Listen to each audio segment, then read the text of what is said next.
Now, to weigh in on the rest of the day's big news, I'm joined now by former Labor MP Michael Danby, lawyer and businesswoman Carolyn De Rosso as well. Carolyn, Michael, welcome.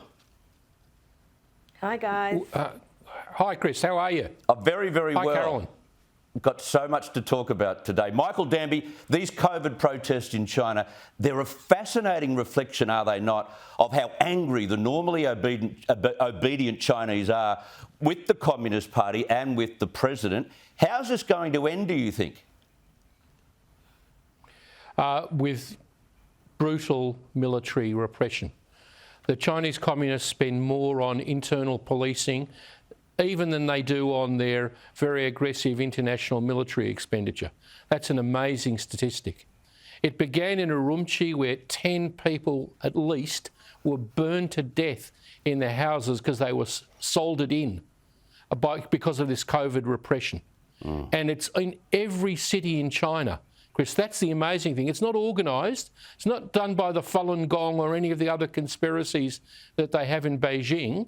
But I ask you, where are all of the pro-Beijing voices, the Bob Carrs and the Andrew Robbs, etc.? Why don't they speak up and say something on behalf of the poor, ordinary Chinese people who are being treated so cruelly? Very good question. Where are those characters? I was in Beijing straight after the Tiananmen Square massacre, Carolyn, as a television reporter covering it, and I wrongly thought at the time that those protests were about to create real change in China. I was terribly wrong.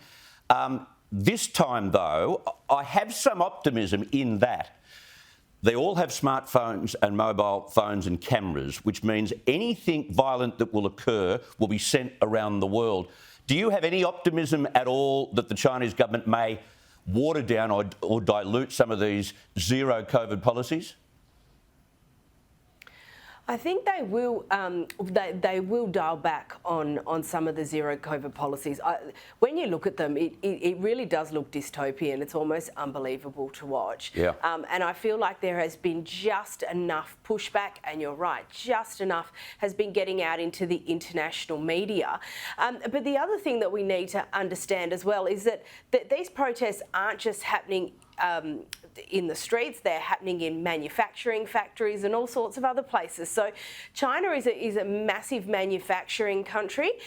What will be really interesting for me as well is to see, for example, if the US goes into recession next year and there's less demand for the types of goods that are generally made in China, or that US companies start to pull their manufacturing out of China and put them into other countries, whether the impact that has on the Chinese economy itself. So you have COVID, you have the economic impacts. So what will be really interesting to see is where that gets us to, somewhere maybe in the middle of next year, because it's very easy to control people who have got full bellies. But if people are hungry and people are unemployed, then, then the brutal repression comes at a much, much higher cost. Very true.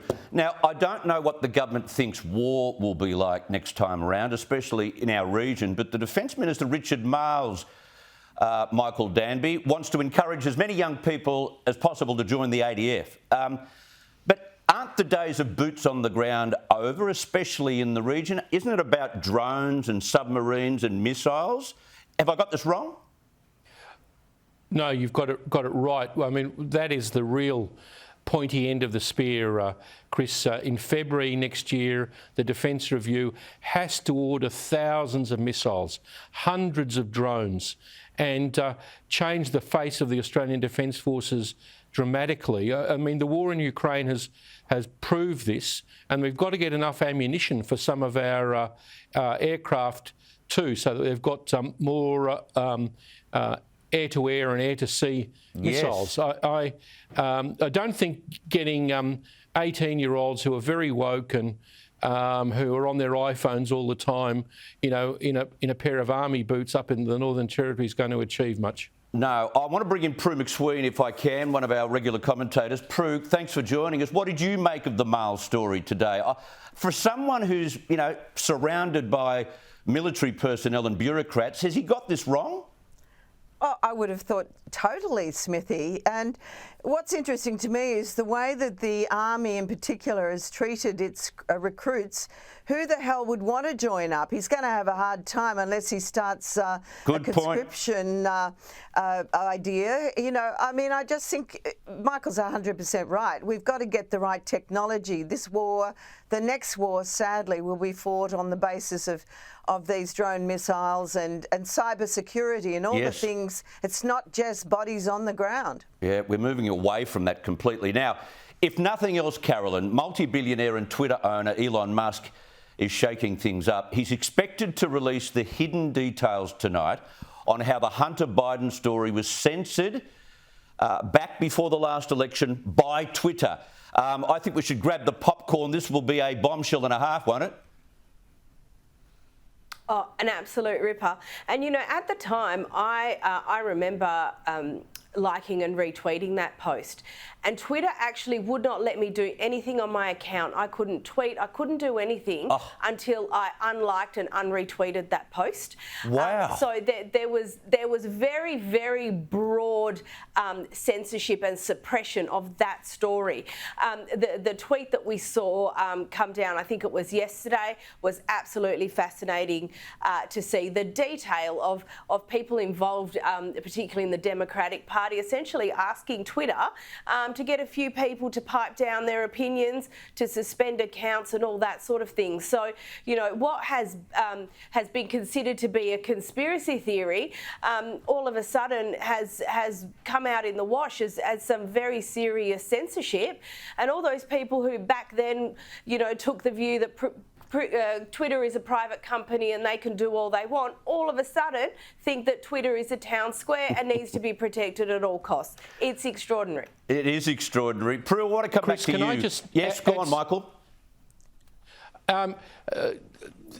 The people who are apologists for the censorship of Twitter at the time and the social media of that New York Post story are now saying that of course people complained about it because who's interested in what they characterise revenge porn on Hunter Biden? This has nothing to do with revenge porn. No. This is potentially a bigger scandal than Watergate.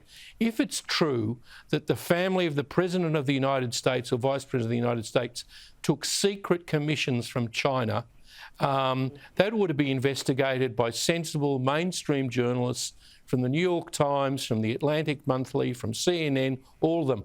Get back to doing your jobs, New York Times, and stop talking this now proven laptop down. Spot on. Get to do your work. Now, the New South Wales Liberal Party, Prue, have come up with another way of shooting themselves in the foot.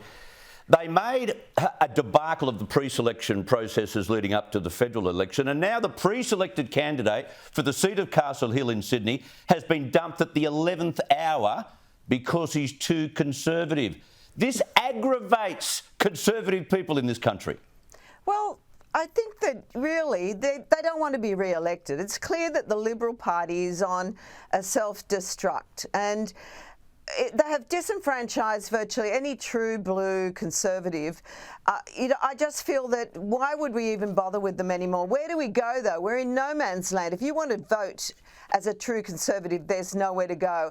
And you've got these faceless men, and Perrottet's brother is one of them, which is astounding. Yeah. And they have this factional business where you've got someone like Matt Kean. I heard on radio, on 2GB, someone say, well, I hope Perrottet loses because, you know, that'll teach him for having Matt Kean and not sacking Kean. Well, for a start, he can't sack Kean because he's a factional leader. And secondly, if we end up with Matt Kean surviving Perrottet, he's going to be the leader of the Libs. And God help us all. So I don't know. I'm in no man's land where I'm voting because I couldn't possibly vote for this bunch of losers. Yep, they don't deserve it. They don't deserve it. They don't deserve it. No, Carolyn, Prince Harry and Meghan Markle can't help themselves. The latest news is that they did take a photographer into Buckingham Palace without the Queen's permission. We've seen it in the trailer to their documentary series, which is out next week.